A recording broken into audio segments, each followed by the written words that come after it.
Hi friends, உங்க எல்லாருக்கும் என்னுடைய அன்பான வணக்கம். இது ஷர்மிளா பிராங்கோவின் அன்பின் அசுரன் உன்னை அணைக்க துடிக்கிறேன் நாவல் பகுதி 2. வாசிப்பது ஷர்மிளா பிராங்கோ. வாங்க ஃப்ரெண்ட்ஸ், தொடர்ந்து கதையை கேட்கலாம். உயிர் நந்திதாவை தனக்கு பிடித்திருக்கிறது என்று கூறி 1 வருடம் ஆகிறது. இந்த 1 வருடமும் அவனிடமிருந்து எப்படி எந்த சேதமும் இன்றி விடுபடுவது என்றுதான் நந்திதா யோசித்துக் கொண்டிருக்கிறாள். ஆனால் எந்த வழியும் கிடைத்த பாடில்லை. இதோ இப்போது தன் தோழி அக்னியின் வழியாக ஒரு வழி கிடைத்திருக்கிறது. ஆனால் அதை நடைமுறைப்படுத்த ஒரு நம்பகமான பெண் தேவைப்படுகிறாள். அப்படி ஒரு பெண்ணை எங்கு தேடி கண்டுபிடிப்பது? மூளையை கசக்கி அவள் யோசிக்க அவள் மனத்திரையில் வந்து நின்றது அக்னியின் முகம்தான். எஸ், அக்னியே தான். ஃப்ரெண்ட்ஸ்லயே சுயநலமே இல்லாதவன்னு ஒருத்தி இருந்தா அது கண்டிப்பா அக்னிதான். இவளை நம்பி எந்த பொறுப்பையும் ஒப்படைக்கலாம். நாம மாட்டிக்கவும் மாட்டோம். இவகிட்டயே கேட்டு பார்க்கலாம். மெல்ல தலை உயர்த்தி அக்னியை பார்த்த நந்திதா, ஏய், நீயே எனக்கு ஹெல்ப் பண்ணலாமே. உன்னை விட நம்பிக்கையான ஒருத்தி கண்டிப்பா இருக்க முடியாது. நான் ஹெல்ப் பண்றதா? எப்படி? எங்க கல்யாணம் ஊட்டியில தான் நடக்க போகுது. அதுவும் 2 மாசத்துல நடக்க போகுது. என்னடி, படிப்பு முடிஞ்சுதான் கல்யாணம்னு சொன்ன, இப்ப 2 மாசத்துல கல்யாணம்னு சொல்ற? ஆமடி, அதுல நான் அவனை குத்த சொல்ல மாட்டேன். எல்லாம் எங்க அப்பா அம்மா ஏற்பாடு. எங்க அவனுக்கு என்னுடைய சித்தி பொண்ணு மேல காதல் வந்துடுமோன்னு அவங்களுக்கு ஒரு பயம். எனக்கு போட்டியா அவ வந்துடக்கூடாதுன்னு சட்டு புட்டுன்னு கல்யாணத்தை நடத்திடலான்னு நேற்றுக்கு பேசி முடிச்சாங்கடி. நானும் சொன்னேன் படிப்பு முடிஞ்ச கல்யாணம் போதும்னு. அவனும் சொன்னான் படிப்பு முடியட்டும், அதுக்கப்புறமா கல்யாணத்தை வச்சுக்கலான்னு. ஆனா இவங்க 2 பேரும் கேட்ட பாடில்ல. எங்க நல்ல வாழ்க்கை போயிடுமோ சொத்து போயிடுமோன்னு பயந்து இல்ல 2 மாசத்துல கல்யாணத்தை வச்சுக்கலாம், அதுக்கப்புறமா அவ படிக்கட்டும், நீ உன் வேலையை பாரு, படிப்பு முடிச்சு குடும்பம் நடத்துங்கன்னு ரொம்ப சிம்பிளா அப்பா சொல்லிட்டாரு. கோபம் தான் வந்தது. என் சித்தி மக கவிதா மேல அவருக்கு ஆசை வந்துடுமோன்னு என் அப்பா அம்மா பயந்தாலும் அப்படி ஒரு நல்லது நடக்காதான்னு நான் ஏங்கிட்டு தான் இருக்கேன். ஆனா அவர் பொண்ணு விஷயத்துல ராமை. அப்படியா? அப்படின்னா யோசிக்காத நந்திதா, அவரையே கல்யாணம் பண்ணிக்க. இப்படி ஒருத்தர் கிடைக்கிறது ரொம்ப கஷ்டம். எனக்கு ராமன் எல்லாம் வேண்டாம், கிருஷ்ணன் போதும். ராமன்னா சன்னியாசி மாதிரி இருப்பாரு, கிருஷ்ணன்னா நம்ம வாழ்க்கை சூப்பரா இருக்கும். அக்னி சிரித்தாள். ஏண்டி சிரிக்கிற? ஏய், ராமனை பத்தி உண்மையான விஷயங்களை தெரிஞ்சுக்கணும்னா அது சீதை கிட்டதான் கேட்கணும். ராமன் சீதைய எந்த அளவு உயிரா வச்சு பாத்துக்கிட்டாரு, தாங்கு தாங்குன்னு தாங்குனாருன்னு அந்த சீதையை தவிர வேற யாருக்கு தெரியும் சொல்லு? அதெல்லாம் எனக்கு தெரியாது. எனக்கு தெரிஞ்ச வரைக்கும் ராமனை விட கிருஷ்ணன் தான் சூப்பர். எனக்கு இந்த ராமனை வேண்டாடி. நீ எனக்கு ஹெல்ப் பண்ணுவியா மாட்டியா? நீ இந்த அளவு உறுதியா இருக்கேன்னா கண்டிப்பா நான் உனக்கு ஹெல்ப் பண்றேன். என்ன பண்ணணும்னு மட்டும் சொல்லு. தன் மனதில் இருந்த திட்டத்தை நந்திதா கூற, ஏய், பிரச்சனை ஆயிடு போகுதுடி. எந்த பிரச்சனையும் ஆகாது. அப்படியே ஏதாவது பிரச்சனை ஆனா கூட தேனியில இருக்கிற உன்னுடைய குடும்பத்துக்கு கண்டிப்பா தெரிய போறதில்ல. அதனால எதுவா இருந்தாலும் சமாளிச்சிடலாம். நீ சொல்றதும் சரிதான். பிடிக்காத ஒரு கல்யாண வாழ்க்கைக்குள்ள என் ஃப்ரெண்டை தள்ளி விடுறதுல எனக்கும் உடன்பாடு இல்ல. கண்டிப்பா நான் உனக்கு ஹெல்ப் பண்றேன். தேங்க்ஸ் டி என்றவள், அப்பாடா, இப்பதான் என்னுடைய மனசுல இருந்த பாரமே இறங்கிச்சு. நிம்மதி பெருமூச்சும் விட்டாள். கையில் இருப்பது கண்ணாடி துண்டு என்று நினைத்து விலை மதிப்பில்லாத வைரக்கல்லை தூக்கி எறிகிறோம் என்று அப்போது நந்திதா அறியவில்லை. நாட்கள் வேகமாக ஓடி மறைந்தது. இன்னும் 1 வாரத்தில் உயிருக்கும் நந்திதாவுக்கும் திருமணம். பத்திரிகை எல்லாம் அளித்தாகிவிட்டது. தன் நெருங்கிய தோழிகளை மட்டுமே திருமணத்திற்கு அழைத்தாள் நந்திதா. நடக்காத திருமணம் நடக்காது என்று அறைந்த தோழிகளை மட்டுமே அவள் அழைக்க விரும்பினாள். அன்று மாலை கல்லூரி முடிந்து தோழிகளோடு பேசியபடியே நந்திதா கல்லூரி வாசலை நெருங்க, வாசலில் நிற்கும் அந்த காரை கண்டு திகைத்து போனாள். உயிரின் கார் அது. என்னடி அப்படியே நின்னுட்ட? தோழிகளில் ஒருவள் கேட்க, என்ன கட்டிக்க போறவன் வந்திருக்காண்டி. அப்படியா? எங்க? அதோ அந்த கார், அது அவனோடது. தோழிகளின் கவனம் அந்த காரின் பக்கம் திரும்பவும் காரின் பின் கதவை திறந்து கொண்டு உயிர் வெளியே இறங்கவும் சரியாக இருந்தது.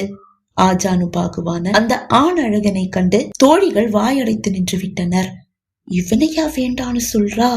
வியப்போடு தோழிகள் ஒருவரை ஒருவர் பார்த்து கொள்ள, இவரையா வேண்டான்னு சொல்ற? தோழி ஒருவள் கேட்டாள். ஆமடி, சின்ன வயசுல இருந்தே பார்த்து பார்த்து சலிச்சு போன முகம். அவளது வார்த்தைகளில் இருந்து ஒரு விஷயம் தோழிகளுக்கு புரிந்தது.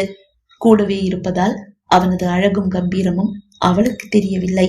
நந்திதாவையே பார்த்தபடி நிற்கும் அவனது பார்வையில் தான் என்ன ஒரு காதல்!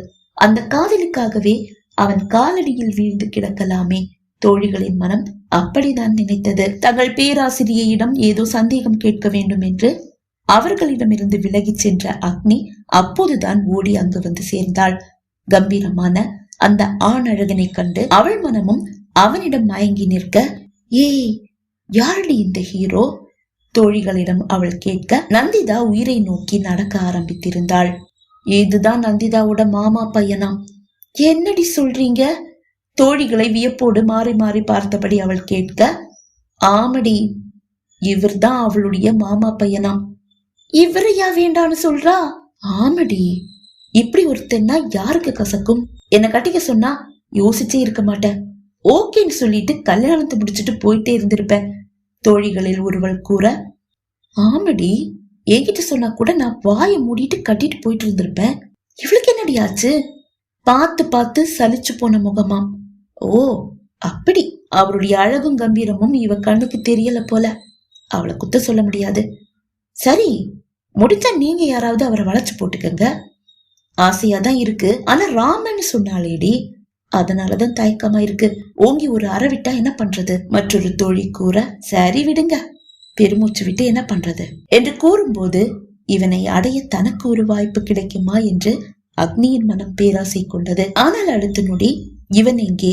யாரோ ஒருவரின் தயவில் பணக்கார வேடத்தில் அலையும் நீ எங்கே என்று அவள் மனம் கேலி செய்ய, எழுந்த ஆசைக்கு மனதிலேயே சமாதி கட்டும் போது இவனே தன் கணவனாக வரப்போகிறான் என்று அக்னி அறியவில்லை. நந்திதாவுக்காக உயிர் காரின் பின் கதவை திறந்து விட்டதை கண்டு தோழிகள் பெருமூச்சு விட, எழுந்த பெருமூச்சை அப்படியே அடக்கி கொண்ட அக்னி, ஏய் வாங்கடி, நீங்க விடுற பெருமூச்சுல பாவம் அவரு பறந்து போயிட போறாரு குறும்பாக கூறியவள் தோழிகளை அழைத்து கொண்டு விடுதியை நோக்கி நடக்க, உயிரின் கார் அங்கிருந்து நகர்ந்தது. இரவு 10 மணி ஆன போதுதான் கை நிறைய பொருட்களோடு வந்து சேர்ந்தாள் நந்திதா. அவள் முகம் இப்போதும் கோபத்தில் சிவந்திருக்கிறது. ஏய் என்னடி, முகத்துல வெக்கத்தை எதிர்பார்த்தோம், கோபம் கொப்பளிக்குது? அக்னி தான் கேட்டாள். கோபம் வராம வேற என்ன வரும்? கல்யாணத்துக்கு கூட எனக்கு பிடிச்ச கலர்ல நான் சாரி எடுத்துக்க கூடாதான். நீ செலக்ட் பண்ண கலர் உனக்கு சேராதுன்னு சொல்லி அவருக்கு பிடிச்ச கலரை என் தலையில கட்டிட்டாரு. எனக்கு இது பிடிக்கலன்னு சொன்னேன். இதுதான் உனக்கு அழகா இருக்குன்னு கட்டளை போடுற மாதிரி சொல்லிட்டு போயிட்டான். எங்க கூடு? அக்னி அவள் கையில் இருந்த உடைகளை வாங்கி பிரித்து பார்த்தாள். உண்மையிலேயே கண்ணை பறிக்கும் கொள்ளை அழகில் இருக்கிறது அந்த மயில் பீலி நிற பட்டு சேலை. வாவ் என்றது அவள் இதழ்கள். ஏய், இது சூப்பரா இருக்குடி, இத கட்டினா உன்னுடைய அழகு இன்னும் அதிகமாயிடும். சூப்பரா? நீ மட்டும்தான் இத சூப்பர்னு சொல்ற. இல்லடி, உண்மையிலேயே இந்த சாரி ரொம்ப சூப்பரா இருக்கு. தோழிகள் கோரஸாக கூற, உங்க எல்லாருக்கும் பிடிக்குதா, ஆனா எனக்கு பிடிக்க மாட்டேங்குதே. நீ சேலைய சொல்றியா இல்ல உன் மாமா மகனை சொல்றியா? ரெண்டையும் தான். அவர் செலக்ட் பண்ணதாலேயே எனக்கு இந்த சேலை பிடிக்கல. சரி, நீ ஏன் முகத்தை இப்படி தூக்கி வச்சுக்கிட்டு இருக்க? நடக்காத கல்யாணத்துக்கு கூட உனக்கு பிடிச்ச கலர்ல தான் சேலை கட்டணுமா என்ன? ஒருவேளை கல்யாணம் நடந்துட்டா இந்த சேலையை கட்டிக்கிட்டு தானே அவனை கட்டிக்கணும். என்கிட்ட பொறுப்பை ஒப்படைச்சிட்டல, கவலையை விட்டு கல்யாணத்தை நிறுத்திடுறேன். ஆனா நந்திதா, உனக்கு ஒரு சின்ன அட்வைஸ். என்ன? நீ இவரையே கட்டிக்கிறது தான் நல்லது. கண்டிப்பா இவரு உன்னை ராணி மாதிரி பாத்துப்பாரு, எனக்கு அதுல எந்த சந்தேகமும் இல்ல. என்னால இவனை கட்டிக்க முடியாதுடி. ஓகே, நீ மணமேடைக்கு போற வரைக்கும் உனக்கு டைம் இருக்கு. யோசிச்சு நல்ல ஒரு முடிவாயிடு. நீ இந்த கல்யாணத்துல இருந்து பின்வாங்க கூடாதுன்னு தான் நான் மனசார கடவுளை வேண்டிக்கிறேன். ஏண்டி, எனக்கு என்னமோ நீ உன்னுடைய மாமா மகனை நல்லா புரிஞ்சுக்கலன்னு தோணுது. இப்படி ஒருத்தர் கிடைக்கிறது ரொம்ப கஷ்டம்டி. கையில இருக்கிறத தூக்கி எறிஞ்சிட்டு அதை நினைச்சு ஏங்க கூடாது பாரு நீ. அதுக்காக சொல்றேன், நோ வே, இவனை கல்யாணம் பண்ணிக்கலன்னு ஒரு நாளும் நான் ஏங்க போறதில்ல. இந்த கல்யாணத்தை நிறுத்தணுமான்னு நீ என்கிட்ட கேட்டா எஸ்ன்னு மட்டும்தான் நான் பதில் சொல்லுவேன். ஓகே, அது உன் விருப்பம். ஏய், நீ எக்கு தப்பா மாட்டிக்கிட்டா என்ன காட்டி கொடுத்துட மாட்டேல்ல? உயிரே போனாலும் நீ சொல்லிதான் இந்த கல்யாணத்தை நான் நிறுத்தினேன்னு யார்கிட்டையும் சொல்ல மாட்டேன். என்ன நீ தாராளமா நம்பலாம். கண்டிப்பாடி, உமேல நம்பிக்கை இருக்கிறதால தானே இந்த பொறுப்பை உன்கிட்ட ஒப்படைச்சிருக்கேன். அப்புறம் நாளையில இருந்து நான் ஹாஸ்டல் வரமாட்டேன். என்னுடைய ஃபேமிலி ஊட்டிக்கு வருது. ஊட்டியில இருக்கிற எங்க கெஸ்ட் ஹவுஸ்ல எல்லாரும் தங்குறாங்க. நானும் அங்கதான் தங்கணும்னு அப்பா சொல்லிட்டாரு. நல்ல விஷயம் தானே, போய் தங்கலாமே. எங்கடி நல்லது, அந்த உயிரும் சேர்ந்து அங்க தங்கி என் உயிரை வாங்க போறான். கால்ல சக்கரத்தை கட்டிக்கிட்டு ஓடிக்கிட்டே இருந்தவன் ஒரு வாரம் ஆபீஸ் பொறுப்புகளுக்கு விடுப்பு கொடுத்துட்டு இங்கேயே வந்து தங்கிட போறதா என்கிட்ட சொல்றான். இவனை எப்படி சமாளிக்க போறேனோ தெரியல. அவள் அழுத்து கொள்ளும் போது தோழிகளுக்கு அல்வா சாப்பிடுவது போல இருந்தது. அப்படின்னா நீ இனிமே உங்க கெஸ்ட் ஹவுஸ்ல தான் தங்க போறியா? தோழிகளில் ஒருவள் கேட்க, ஆமா. அப்படின்னா உன்னை பாக்குறதுக்காக நாங்க கெஸ்ட் ஹவுஸ் வரலாம் தானே? மற்றொரு தோழி கேட்க, இவளை பார்க்கவா இல்ல அந்த மன்மதனை பார்க்கவா? குரலை தாழ்த்தி அக்னி அந்த தோழியிடம் கேட்க, அவரை பார்க்கத்தான் என்று கண் சிமிட்டியபடியே கூறிய தோழியை பார்த்த நந்திதா, தாராளமா வரலாம்.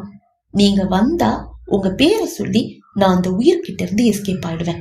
அவன் என்கிட்ட இப்ப நெருங்கி நெருங்கி வரான், அது எனக்கு சுத்தமா பிடிக்கல என்றவளை வியப்போடு பார்த்தாள் அக்னி. எந்த கோணத்தில் பார்த்தாலும் கம்பீரமான வசீகரமான ஒரு ஆணழகன். அவனை எந்த கோணத்தில் தான் இவளுக்கு பிடிக்காமல் போகிறது? ஒருவேளை அளவு கடந்த அவனுடைய காதல் இவளுக்கு சிறை மாதிரி தெரியுதோ? இவளையும் குத்தம் சொல்லிட முடியாது. அளவுக்கு மிஞ்சினால் அமுதமும் விஷந்தான. ஆனா அவன் அளவுக்கு அதிகமா இவளை டார்ச்சர் பண்ற மாதிரி தெரியலையே. காதலிக்கிறான், ஆனா ஒரு நாள் கூட காலேஜ் பக்கம் வந்ததே இல்ல. இப்பதான் ஃபர்ஸ்ட் டைம், அதுவும் கல்யாணம் நிச்சயமாகி கல்யாணம் நெருங்கினதுக்கு அப்புறமா தான் அவளுக்கு கல்யாண சாரி வாங்கி கொடுக்கறதுக்காக கூட்டிட்டு போக வந்திருக்கான். அப்படி இருந்தும் இவளுக்கு ஏன் அவனை பிடிக்காம போகுது?